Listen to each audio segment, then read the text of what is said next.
Okay, so in this latest episode of the Vernon and Richard show, we give Vernon a hard time for his football team losing, but we also answer some amazing questions from Ollie Fairhall, who's been reflecting on our latest episodes. And we dig a little bit more into shifting left, more into kind of what are these roles and responsibilities or tasks, more specifically, that we're doing when we think about QA, QE, or testing. And then kind of, well, if you break it down into those tasks, what does that kind of mean for the future if you bring in AI into the mix and for future bundles of these tasks, which we call jobs and roles? How is it going to change? Is it changing? But yeah, it was really in-depth conversation about some of those things. So I hope you enjoy it.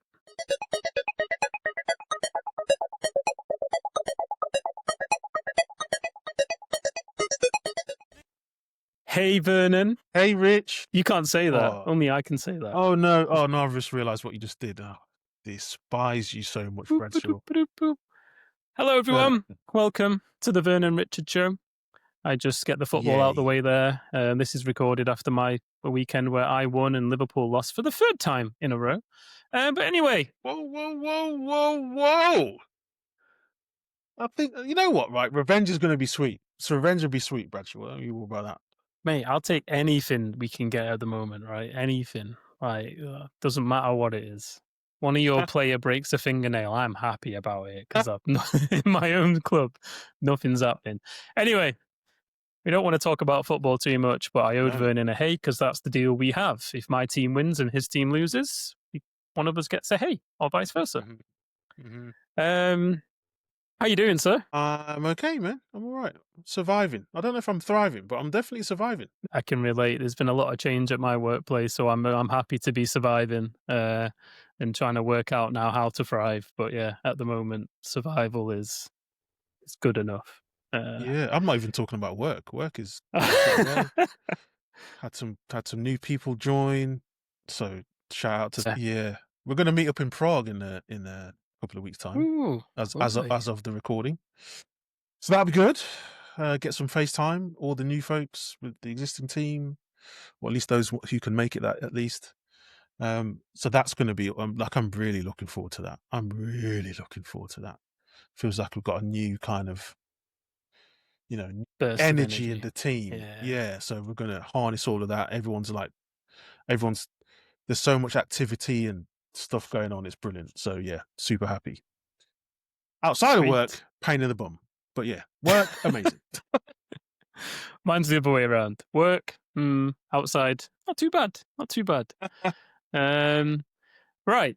Well, we are going to have one of our kind of a Q&A episode, but we're carrying on the theme of, what the hell is QA, QE, test? What are metrics? How do you measure each of these things?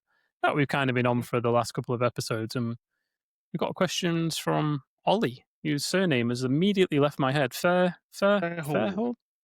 yeah. Indeed. So yeah, do you want to take it out? Do you want to let us know what the question is? Am I reading out the whole thing, or should I just read the? Nah, I'm going to just do that pick first. Pick out the nuggets. So Ollie is a legend. Thank you so much. He's given us lots of questions, and I'm going to summarize the first one as: does shift left lend itself more to waterfall? Does shift left lend itself more to waterfall? For the people who are listening, not watching, you can guess what Richard just did. Rich shifted left off camera and came back because he's just dear oh dear. Right. Does shift left lend itself more to waterfall? The immediate thing that comes to my mind, I've literally got Lee Rathbone in my head screaming Wagile at me. I can't remember what talk he gave, but like I don't think so. I think if you truly are agile, your opportunities to shift left should come around more frequently. Because if you're continuously refining and building and evaluating, then that should be an ongoing thing where you get to shift left or right or up or down or whatever you're doing. Whereas obviously in a traditional waterfall project, it's more whether you're on the project early, right? Whether you're involved before anything's built or you're just kind of thrown in at the end. And there's no really, you can't really shift left at that point. So yeah, I think I would say the opposite. I think it lends itself probably more to agile if you're in a decent team that, I wouldn't say is agile because agile has been a bit abused, right? But if you're in a team that's working collaboratively and iteratively, it lends itself more. What do you think? I don't think it lends itself more. I think the reason I don't like the term shift left is because it only makes sense. Don't you dare. Yeah, it makes sense in the context of waterfall. If you so in other words, if you think about the waterfall process from back in the day, it was sequential, right? It was you do this thing, then you do this thing, then you do this thing, then you do this thing, and then you stop. And I think the term shift left, or at least the way I interpret it and the way I describe it is, in that waterfall sequential left to right process, there is a very specific moment where you do testing. And so when people say shift left, they're basically saying that stuff, can we do it earlier? And I even start to say it's more, and this is where I draw for Ashby's continuous testing infinity diagram. Ashby's. Ashby's. Yeah, All Dan right. Ashby, Scottish bloke. He stole it from me. It's my model. Will always be my model. Mate, okay, Anyway. so the hotly contested infinity diagram. Let Yeah. me put it like that. Really, what you're saying, for me, it's not about shifting left. You're basically saying, as a testing expert, let's say, you have a set of skills. I'm making it sound like you're bloody an assassin from Taken. You have a set of skills, right? And so you're just looking for opportunities about where you can use them, and that might mean shifting left. It might be going right, up, down, top, bottom, backwards, forwards, whatever. That there's just a bunch of stuff happening in software development, and we want to take those skills, and instead of keeping them siloed in testing, we want to apply them as widely as we can to help and add value as much as we can. So that's why I say it kind of doesn't lend itself. It's the more part that I'm disagreeing with. I think it lends itself to waterfall. It lends itself to Scrum. It lends itself to anything. You're basically saying we have testing skills. Where else can I make use of these skills outside of interacting with the product, trying to Yeah. learn about it, trying to discover bugs? So, like people watching, listening can't see. I've used my whiteboard for the first time since I moved into this house. Um, not, not for but the reason why I felt it's more because I still think even in a lot of agile teams, people are still stuck in the testing column, right? So Yes. even though they're involved in all the ceremonies, they're not involved in the ceremonies, right? Because they're not valued and they're not respected and they're not encouraged, or they don't have the skills to speak up in those ceremonies. So I still think a lot of the shift Or left mindset. Yeah, go on. can I add one more possibility? Or what they're doing is deemed to be good work. Like that's sufficient. That's what we want. Yeah, The yeah, measure yeah, of success is testing column. yeah, That's absolutely. Yeah, also a yeah, yeah, possibility. yeah, absolutely. But even though in an agile environment, I still feel they're probably in the room most of the time, or at least that's definitely improved. Like I always share the story of I joined O2 and I got into the office and the massive island, like 16 seats on this island, and the only person sat there was the other QA. And I'm like, where is everyone? And like they're in this meeting where they're discussing like the next release or something. So Hmm. I went in, opened the door, didn't say a word, dragged two chairs into this room and told the other Hmm. poor guy, he was not a confident guy, but told him to sit down and we just like sat down and then I went, carry on. And like at the end of Mm. it, someone was like, what was that about? It's like, well, why aren't we in this room? If we're truly agile and everything, why is everyone in here but the QA people, as we were Mhm. called in that project? Um, Mhm. but yeah, I still feel like, yeah, there's more. If you're in a truly collaborative place, there should definitely be more options to shift left. Or, as you said, the term is a bit stupid, but use your testing skills away from your traditional vertical, whether that vertical is in waterfall or agile. Like waterfall, agile, because it got done so badly, right? Like capital A agile, we still got stuck in this test column. And that's probably where the term even gained more traction because it's like, well, you only exist here. And it's like, well, Yeah, no, I can test here, and like you said, Dan's infinite model, we can test here, can test there, and then obviously mm, we even shifted right as well, right? So, but yeah, that didn't get called shifting right; that got called testing in no, production, or correct, continuous quality, or whatever, correct, whatever the other words are. exactly. Um, but yeah, I do agree with you. I think there's always ample opportunity, but I think agile should encourage it more. I feel than what I remember from traditional waterfall contexts. Because often in those contexts, I wasn't even in the team until all that work had been done. Right, I'm brought in Yeah, when the thing's halfway built, and then right. I'm causing so much problems because I'm like, none of this makes sense. Like, what are you even built? Yeah, What have you built? Why have you built but that? This is we've done yeah. the design It's like phase shut up. is finished, Bradshaw. Yeah, it's like shut your mouth, Not Richard. Like useful. just test it. It's like no, I will Yeah, not. um, so yeah, yeah. well, This the same thing happened to me back in the day in the first testing team I was in, testing video games, and um, we were all avid gamers in that team. So going back a couple of decades now, showing my vintage, we had this third person shooter that we were building. It was called Bad Boys 2, Miami Takedown, starring the I've most, seen the picture. I've seen the the picture. characters are extremely handsome. We can get into that later. That's a bit of a tangent. But I bring it up because one of the first bits of feedback, AK, or, potentially a bug, all of us avid gamers played lots of third person shooting games. And we were like, these controls are trash. This ain't it. Like, if we're going up against things like bloody siphon filter and friggin' what's he called? Solid Snake. What's that? What's that That's game the with only one Solid I Snake in it? played. I know what you mean. Yeah, Um what's it called? Anyway, I know. we've got all these amazing third Metal person Gear shooters, Solid, Metal Gear, yeah, and all Metal these Gear. kind of Yeah, yeah, all these different kinds of games, and we've come up with these controls. No one's going to play this. But to your point, that decision, that ship had sailed. We are not going back. You know what I mean?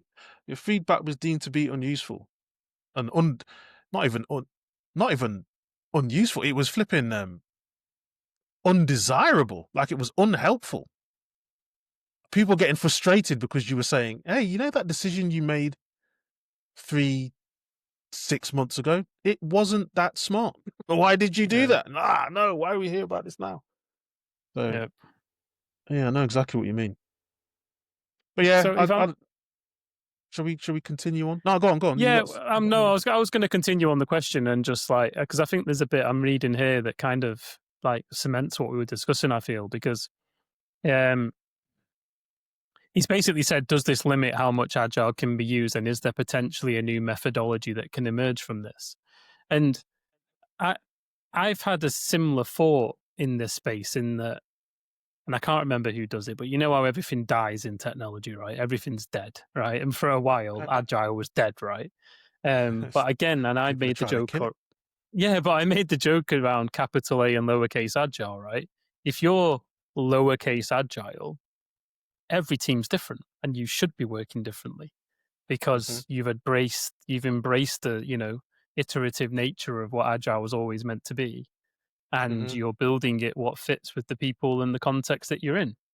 Whereas Hmm. if you were capital A agile, that's where I found that hard, where it's like, well, we can't fit into this Scrum box.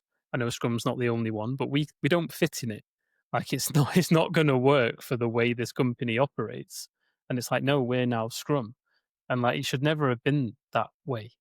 Like I feel it Yep. should have always been adopt the principles and find something that's better than waterfall, but doesn't have to be verbatim what someone decided a good way of doing agile was, which is mostly what Scrum is, right? It's someone's opinion on what good agile looks like. So I think now most teams call themselves agile, but that it is like we work the way that's best for us and see what happens.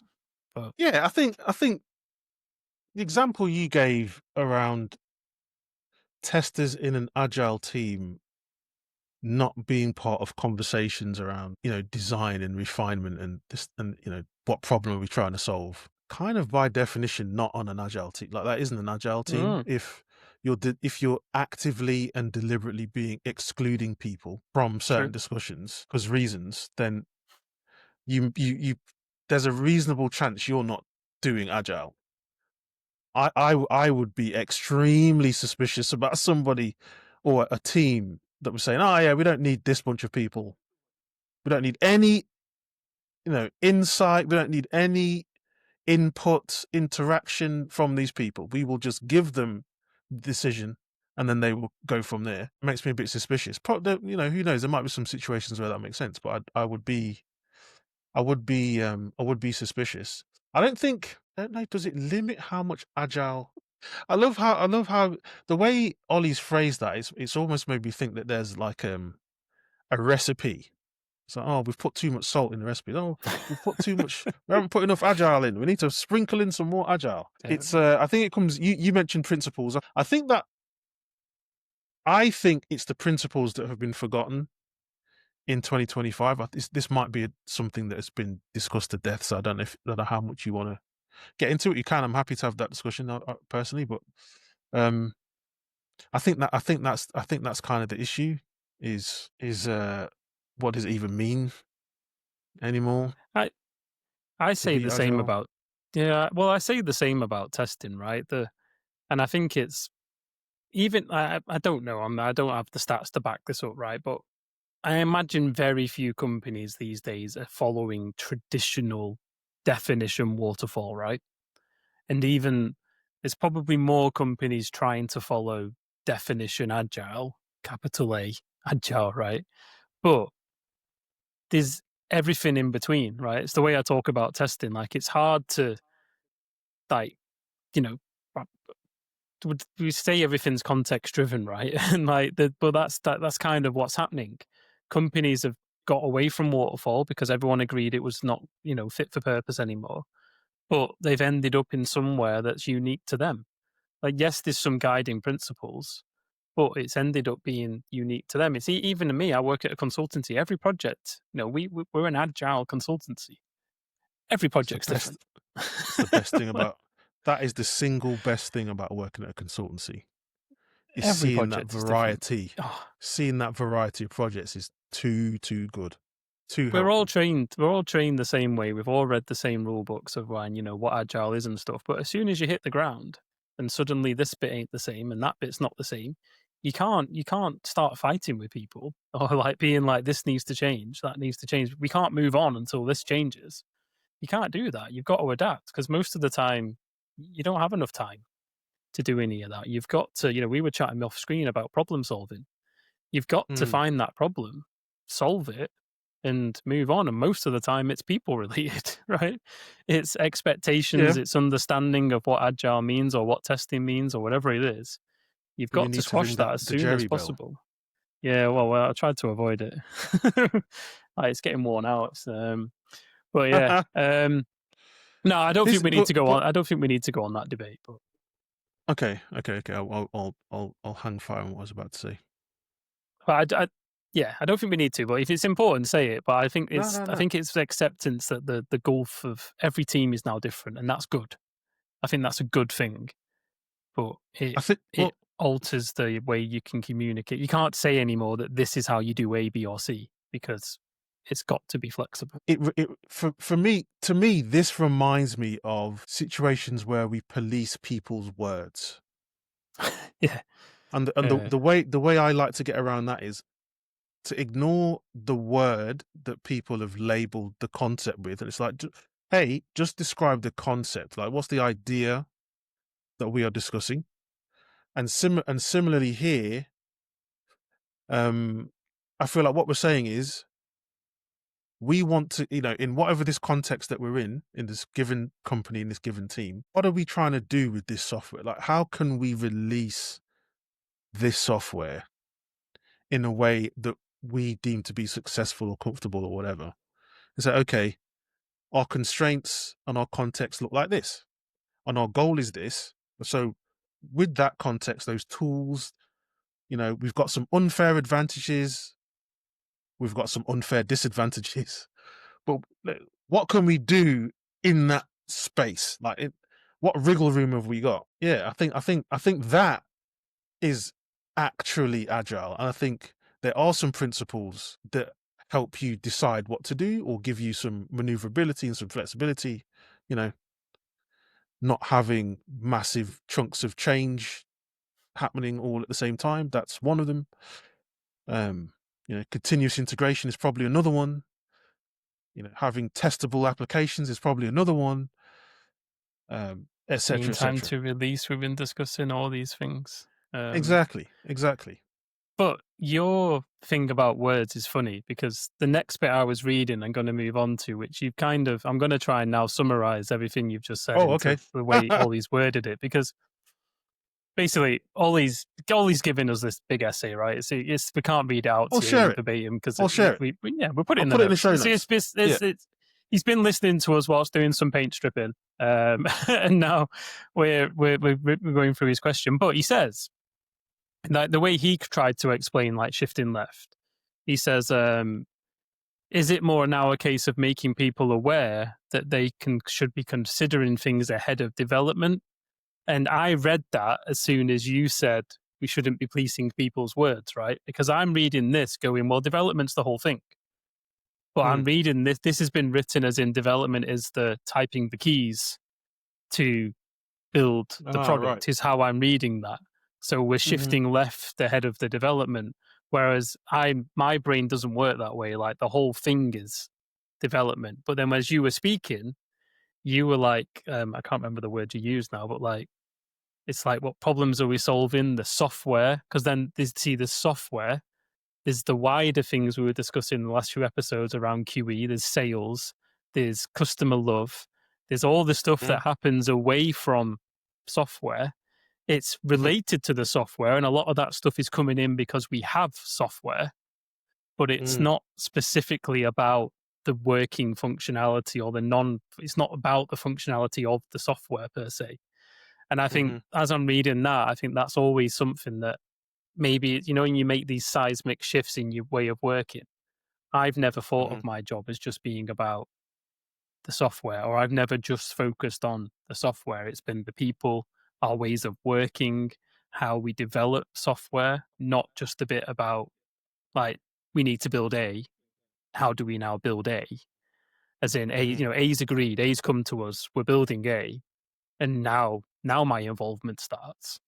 It's, obviously it was back in the day, but now it's not. But as I was reading that word development, my brain immediately just like was thinking, what does he mean by this word? And then you went, we shouldn't police words. And I was like, oh, fuck, I'm about to police the word. So, I don't know. I don't think that's policing the word.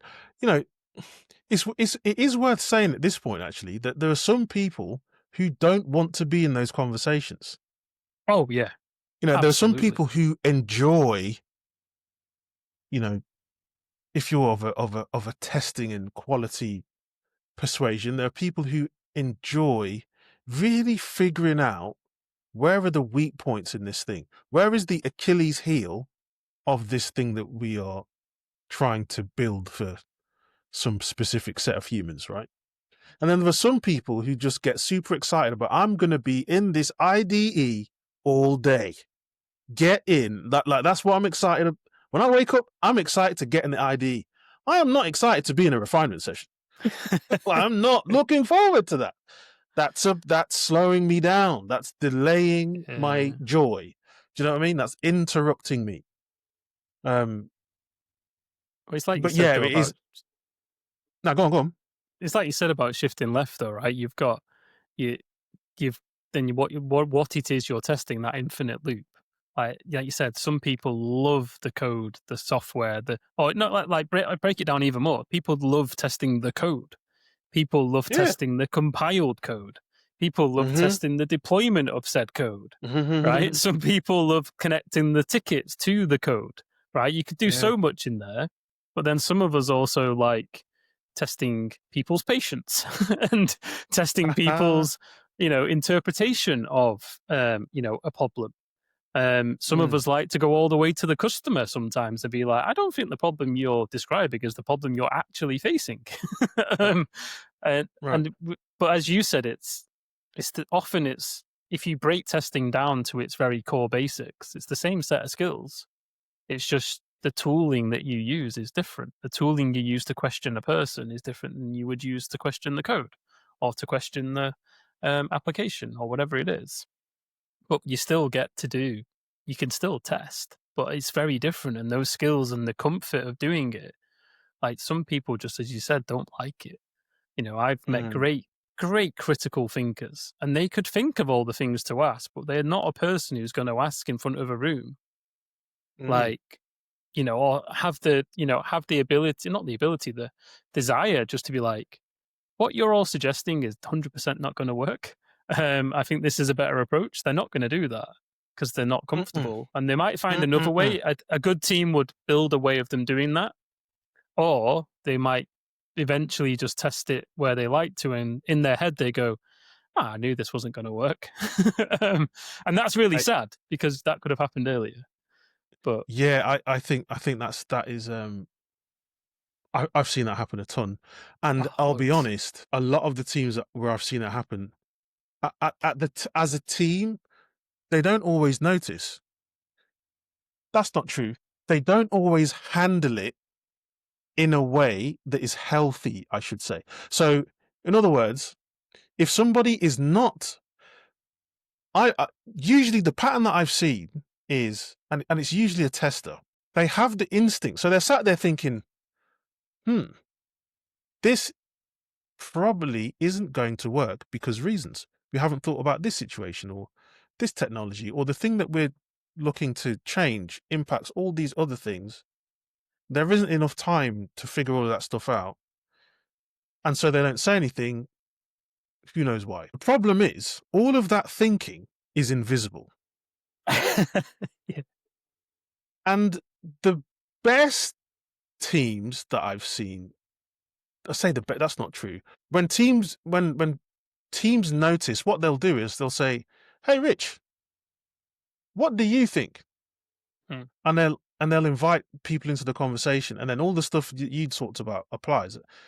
For whatever reason, they're not going to say anything, and they don't say anything, and that gets perceived as, oh, they don't care, they're not Yeah. interested, they're not contributing.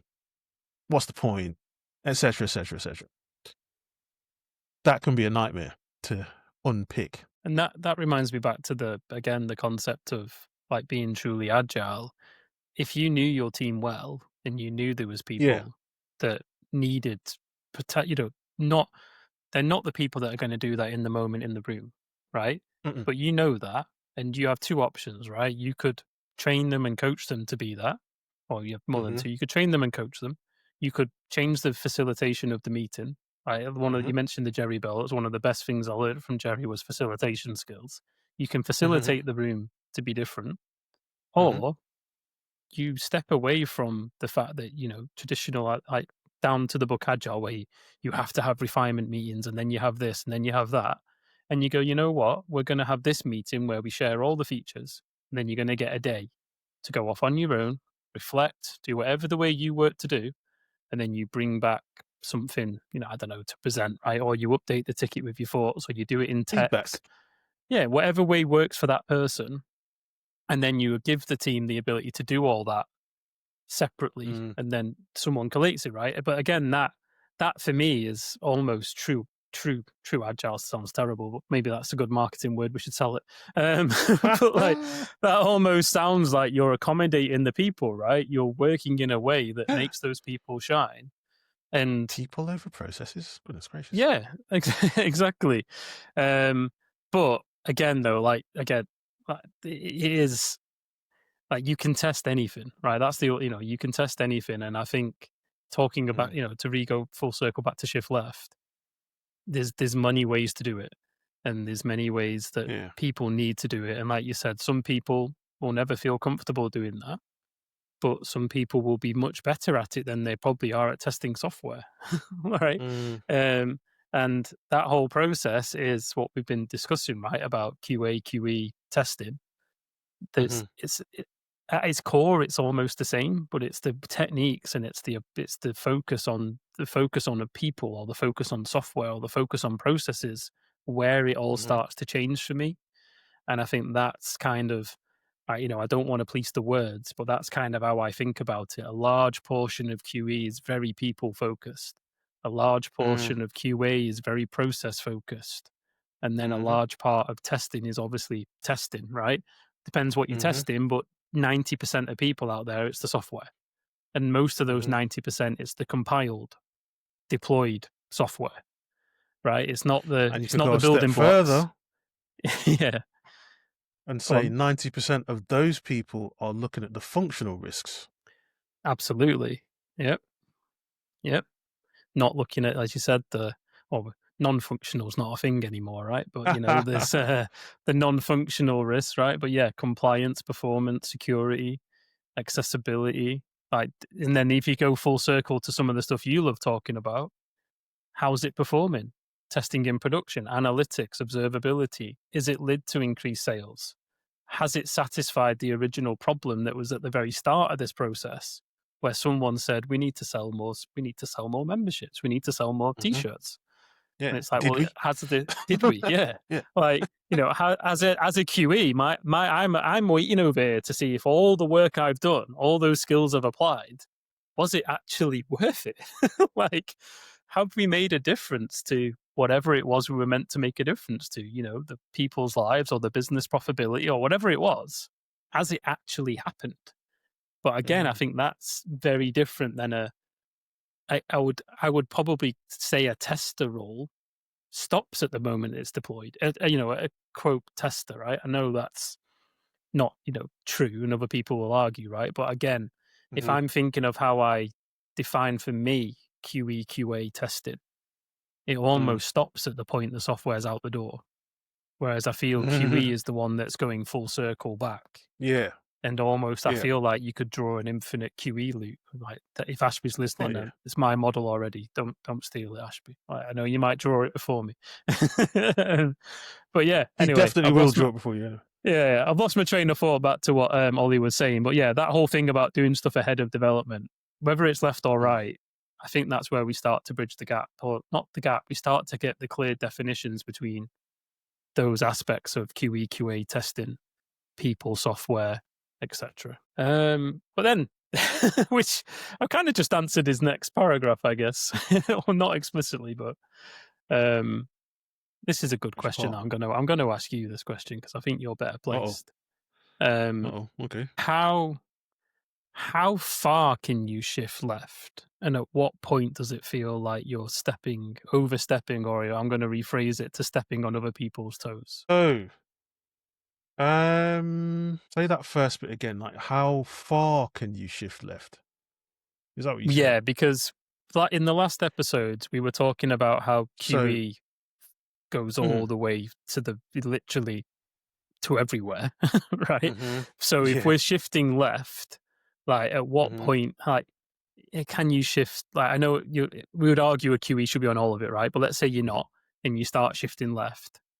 At mhm. what point have you kind of gone too far and you start overstepping the mark? I do not know how to answer this question. The things I'm thinking about are, yeah, it sounds like there's a balance to be struck or a trade-off between could you do that and should you do that? And I'm also thinking about expectation management with your team, your line manager, and all those kind of things. Because if you're doing that, there might be some other expectations that are not being met, Hmm. and that Yeah. needs to be handled. Otherwise, you could come a cropper in some way, shape, or form. Sorry, that's a very English term. You could suffer some negative consequences if you do not attend to those things. Uh, you could definitely, I think you could potentially overdo it And because if you spend so much time, so if your current context is you are the person that does the testing, right, and you just disappear to go and do product stuff to the point where some people in the team are unaware that that's happening, and they're wondering why the testing isn't happening. That is definitely going to be Where's Vernon? problematic. Yeah, that I can see that.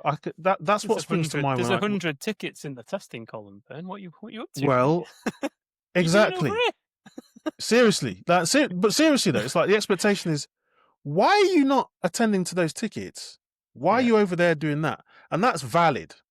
That is valid. You need to be talking to the team and saying, hey, that is what the stand up is for. The stand up is not to tell everybody what happened yesterday. I'm willing to die on this hill, right? The stand up is for, what are we collectively doing as a team today to get as much of this stuff closer to done as we can, right? Or maybe not as much, but the high priority stuff.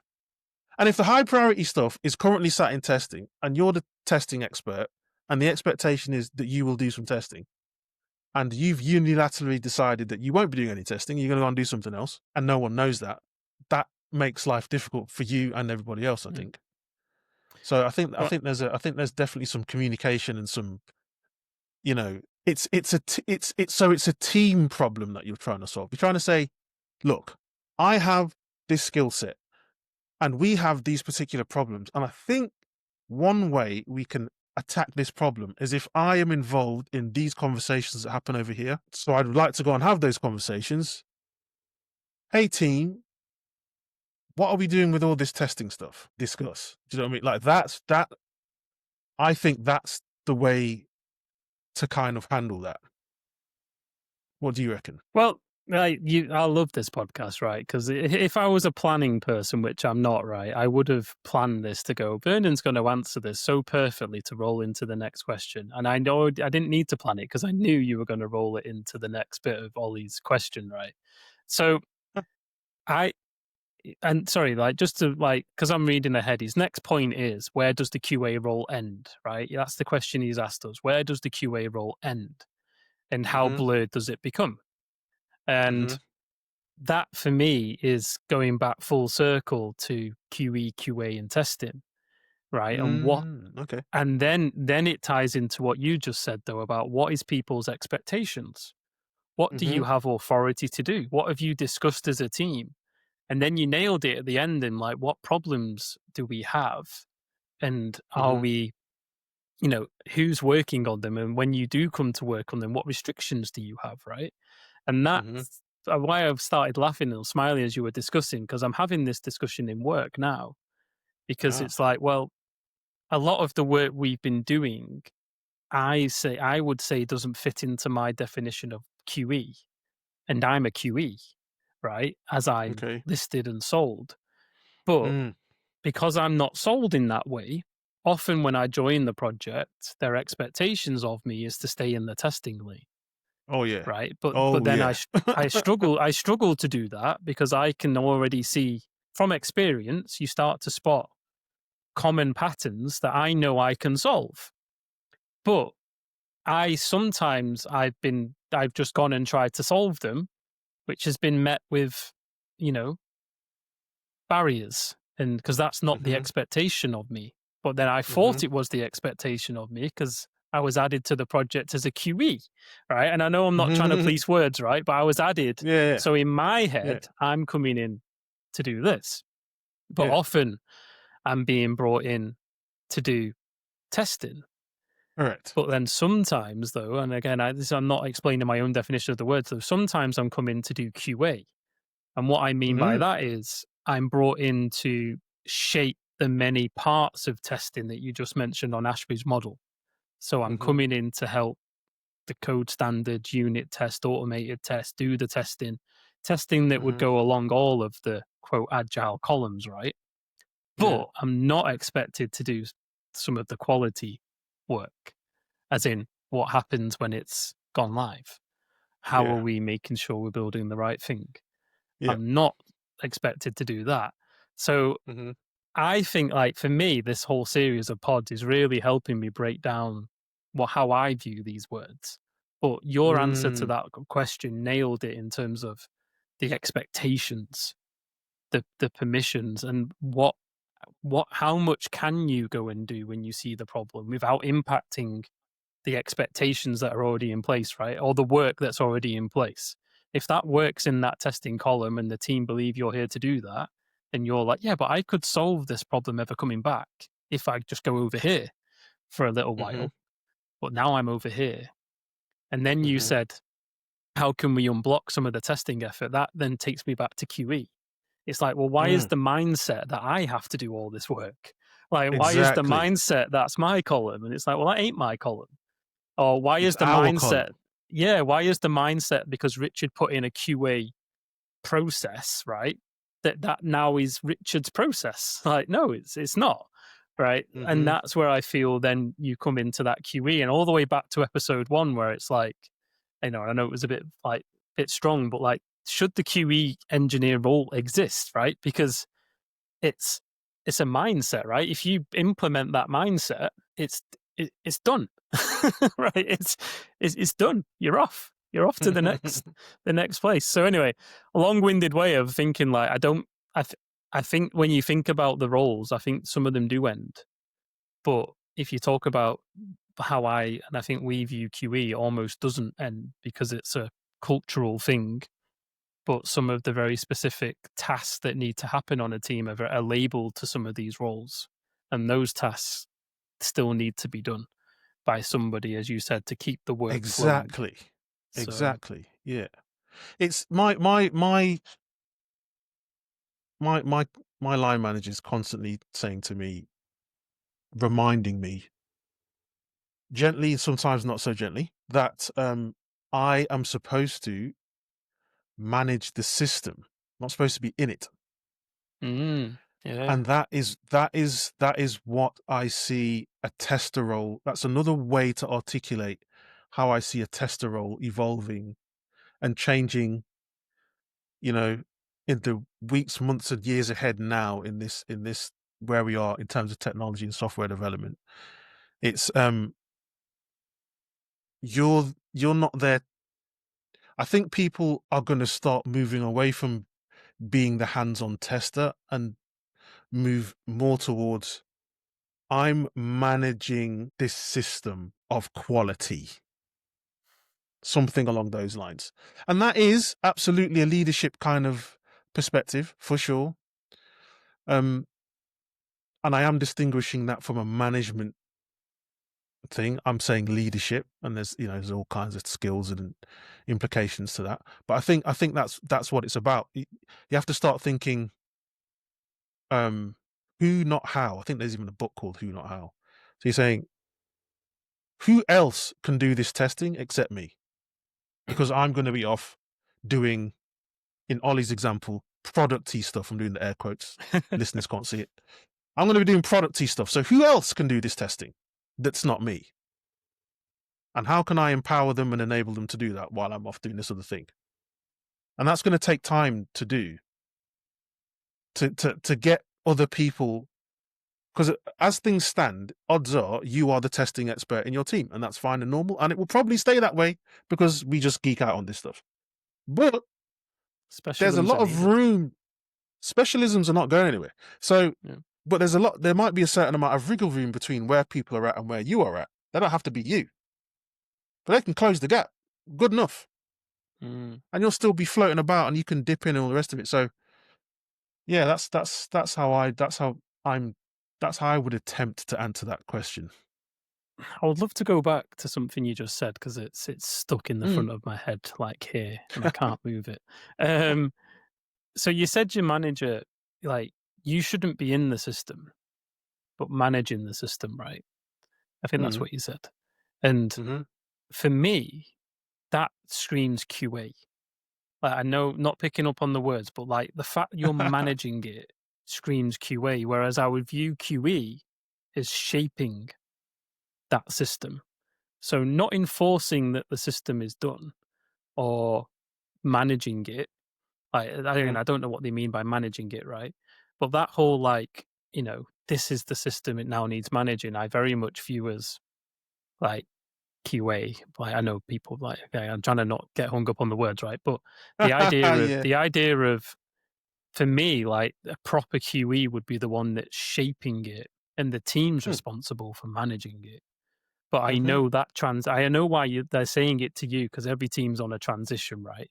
So like as you go through that, obviously someone because this is the conversation we've been having at work. It's like I shouldn't be on this. Like once I'm done, I'm done. I remember um was it Elizabeth Hendrickson who was always talking about doing yourself out of a job or something, or she might have referenced Jerry about your consultant's job is to just leave the project, right? But I very much Yeah, view I've that. definitely heard Jerry say that. I've heard Alan Yeah. Page say that a ton, Oh, okay. an I'm sure absolute ton. Elizabeth references it in one of the books as well. But like She it, I usually talks a lot of wisdom and sense. So yeah, Yeah. So I feel that the checks same out. though with QE. It's like I'm almost trying to do myself out of a job because if I Not build and even shape almost, is that, it? yeah, if I build and shape that culture, I'm out. I don't need to stay to manage it. I don't need to be doing any of the tasks because that's, you know, other people do the Mhm, tasks. But then that again, mhm. like this is really good. Like if no one likes listening to these last 3 episodes, they're massively helping me because what you've just said about what people like to do and where their skill is, it doesn't remove the fact that someone needs to do the testing work. It That doesn't remove the that fact someone task needs to do needs the to QA. occur. Yeah. Yeah. It doesn't remove the fact someone needs to be managing testing or quality or whatever, Mhm, right? It doesn't take mhm, those things away. And in some teams, the mm-mm, maturity of quality is not there. So they have to have a dedicated role to it, or mhm. not the maturity, the skill of the whole testability, right? It's just not possible to do. Like if me and you sat down and defined what true, I don't know why I'm obsessed with the word true tonight. what what by the book quality engineering looks like, right? Mhm. Very few places will ever get close to it because it will be so like it's like talking about amazing Dora teams, right? Following it to the book, the best engineering teams that are out there. It's not going to happen. So there's always going to be that plethora of roles and the mixing of roles because company can't afford to hire 10 testers and 10 QAs and 10 QEs, right? It's not never going to happen. Yeah, because as in hiring people just to do this one task because Mm, they're brilliant at it. Because the world mhm, doesn't look like that anymore, right? We were discussing what the roles earlier. The roles are mhm, morphing, and as Ollie put, blending and reshaping mm, to a mhm. point where there's just shit to do. There's tasks to be done. And if you're on a team and you've got the skill to do the task, fucking do. Well, why am I swearing? Do the task. Right? It's getting me angry. Right? It's like if there's a bug and it needs to be fixed, do you have the skills to fix the bug? Don't get into the who should fix the bug, who Yeah. should do this. If a ticket's bad and it needs rewriting, and as a team there's a definition of good or high quality for a ticket, rewrite the ticket. Mhm, Like, mhm, like for me, that is a quality culture of there's just stuff to do, and if you've got the skills, do it. I don't need your permission. I don't need, mhm, again, all that would be inferred by the way it's been shaped, right? mhm. But I think that's what I'm trying to get to. Like, in an ideal world, the shape would be there, and you'd be free to just solve problems and do tasks, and everyone would be on board. But very few people are there, and the transition means these other roles and things exist. I don't know if I'm making sense, but it makes sense in my Yeah, head. I think the thing when I say manage the system, it means the things that you were saying. Whether you want to call that QA or QE, I'm less bothered. But that it's it's about building this habit where you aren't your default response is, oh, I will do it. You have to build a new response of how can I create circumstances and skills and capabilities in which the team will do it, instead Yeah, of saying, oh, if it's if it's got the word testing in it, or the meat, or test in it, then that's me because I'm the tester. um yeah, I'm talking about saying, okay, yeah. who else can do this and how do I make that happen? Or what's in my mind when you say that is there'll be occasions where I will do it, but Right. because of because everyone understands that because there's nothing else other to do, or because I'm not doing this, or because those people are doing that, I'll Yeah. do it on this occasion. But it's not my Yeah. de facto thing to pick up this task, which Mm. again, back to what I was feeling like, there's tasks to be done. Do you have the Mhm. skills?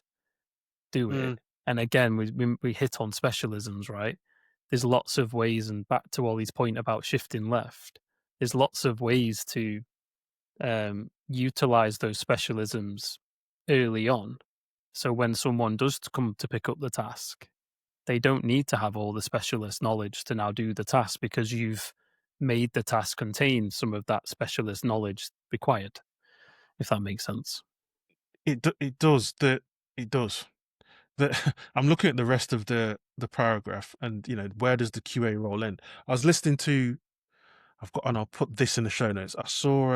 I ended up watching a YouTube video of Kelsey Hightower at some kind of meetup answering questions. I've said it before. I'm not going to get bored of saying it. I can listen to this guy talk quite literally all day long, and he was talking to people about so he was talking about his daughter.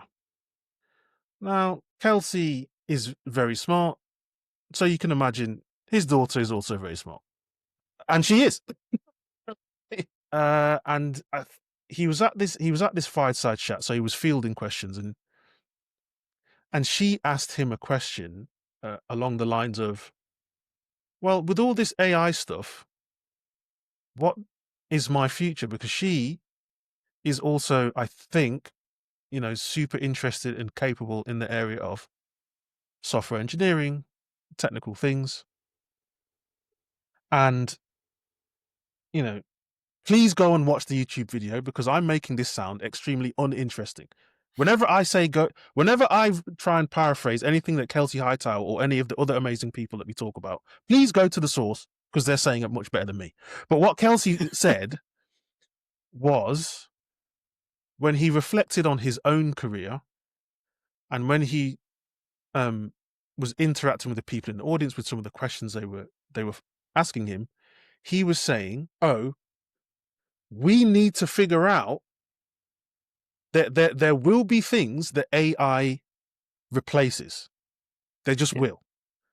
There are jobs that are happening now that if AI does the thing that people think it's going to do, and that is not a foregone conclusion, by the way, but if it does do what the things that if it is become as capable as people say it is, there will be jobs and tasks that AI will take on that humans will no longer do. So what do the humans have to do? And how do we replenish the supply of these knowledgeable, capable humans if we're super quick to just say, well, we only hire seniors, we only hire Bradshaws, because they can do this whole, I'm going to operate outside of the system and I shall manage it and all the rest of it. Do you know what I mean? It's like, how you can't just snap your fingers and just be able to do that. You got to learn how to do that somewhere. Like, you got to start at the beginning, right? You're not looking for unicorns. Unicorns. Yeah, Rich is holding up a very cool. Is it a Lego unicorn? I think It's it's a a Lego Lego unicorn. unicorn, yeah. Yeah, we got to figure out how we're gonna Absolutely. teach people and create the space for people to learn to become the leaders of the future and things like that. I'm gonna put this link in the show notes. Go watch it. But like, we're coming up to the hour mark, but like, Right, we are. and you've mentioned the word AI, so like, but to wrap this whole, like, to try and summarize the way what you just said makes me think about is, we mentioned jobs, right? And we've mentioned task, and we've mentioned what the hell is QE, QA testing, right?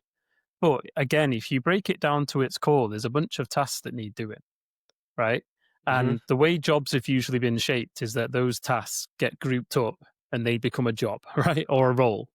Yeah, they And get bundled. I think, yeah, they get bundled up. And I think, again, as the skills are blurring, and now as you bring in AI, and one of the things that I love from, like, Rob Saberin's like done a lot of stuff, but he introduced me to the world of task analysis, and it like blew my mind. And it's still probably one of the topics that I don't promote enough for other people to go and read about.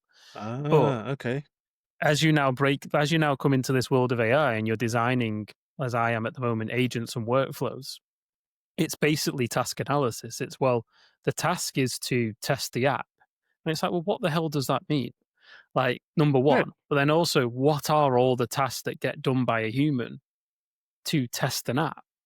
And then once you map Hmm. it all out, and obviously that one's too big, right? But you map it all out, there is so many steps in it, and you're like, well, AI will be trash at that step, be That's brilliant at this step. exactly It'll be absolutely trash indeed. at this step. And then as you break that down, you build a workflow, or what you end up really is you build a load of tools, because that's all software is, right? Always has been. But Yeah, you build a load of tools that now help.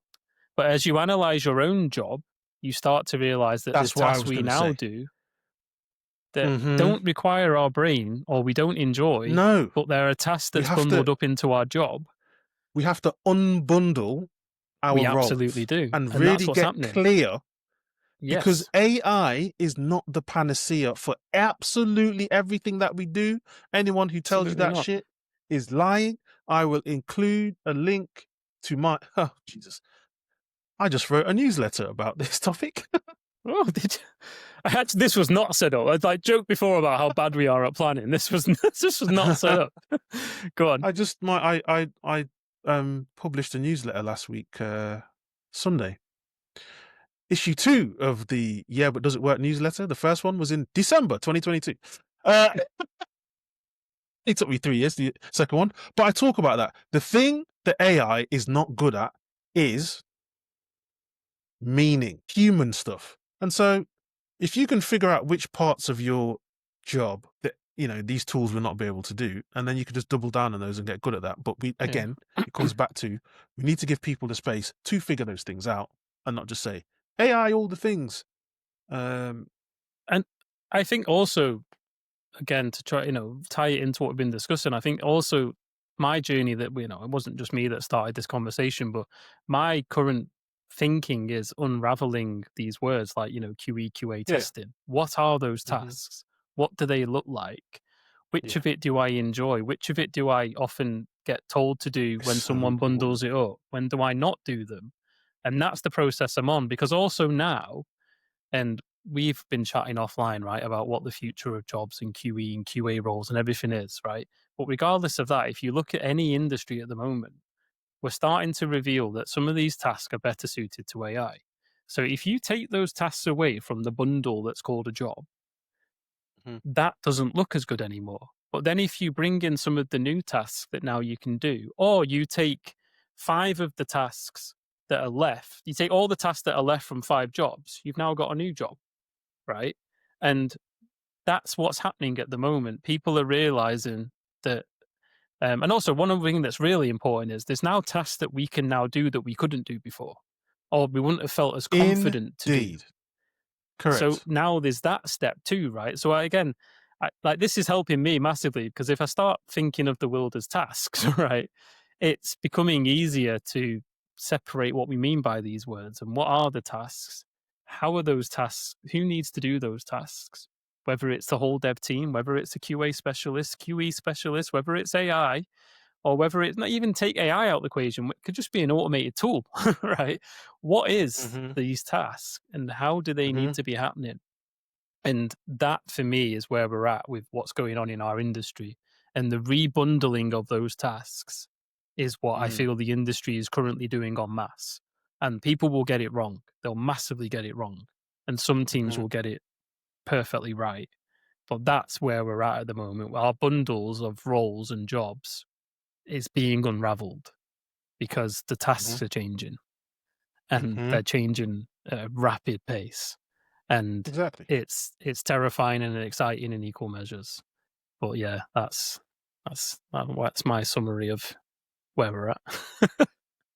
I guess we should stop there. I want to carry on talking, but it's also, I nearly said midnight. That's an exaggeration. Um, it's late. So we should wrap up there. I enjoyed that conversation. I hope you enjoyed it too. Rich, have you got any final words for the folks? No, but well, sorry, yes, um, please do what Ollie's done. Send us questions, feedback, rambles, comments, anything at all that you get from this listening to us, because it helps us shape future episodes. And as you can tell, we're doing this to shape our own thinking and our own jobs and our own careers. So we're doing it in public. But anything you think we've missed, not discussed, any opinions, thoughts, please share them to us because it gives us something to discuss and talk about and is helping us shape. We're sharing ours to help other people, but if it comes back full circle, it massively helps what me and Vernon are up to as Mm-hmm. well. Cool. That's it. Enjoy. We'll catch Oh you no, I've in got the one more next thing. episode. I forgot. I meant to Oh, do this. My awesome Lego flowers I got. they I are got them pretty as sick. I got them as a speaker gift from Test It in Sweden. Oh, what? Okay, that That's pretty sounds cool. awesome. Yeah. Anyway, Shout out to Test bye It. everyone. Well done. See ya. Bye See you bye. later. Bye.